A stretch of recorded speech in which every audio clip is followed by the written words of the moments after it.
మీ దేవాలయంలో డబ్బులు గోలుమాలైతే, భూములు ఆక్రమిస్తే, ఉండి దొంగతనం జరిగితే, అర్చకుడి మీద దాడి జరిగితే, దేవాలయంలో దొంగతనం జరిగితే మీ ఈవోని ఎప్పుడైనా మీరు నిలదీశారా?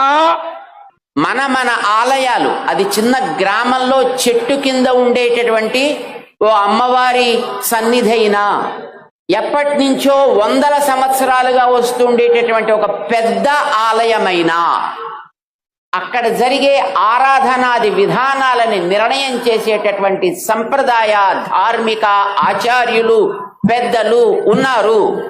వారి ఆదేశానికి విరుద్ధంగా అక్కడ ఏమీ జరగకూడదు. ఒక్కొక్క పల్లెలో, ఒక్కొక్క గ్రామములో ఒక్కొక్క ఆలయము అప్పుడు ఉండేటువంటి మహారాజులు కానీ, అప్పుడు ఉండేటువంటి దాతలు కానీ కట్టించినటువంటి ఆలయాలు, ఎన్నో మహిమలు జరిగినటువంటి ఆలయాలు ఎన్నెన్నో ఉన్నాయి. అవన్నీ కూడా మనం రక్షణ చేసుకునేటువంటిది, స్వతహా రక్షణ చేసుకునేటువంటి బాధ్యత మన మీద పడింది.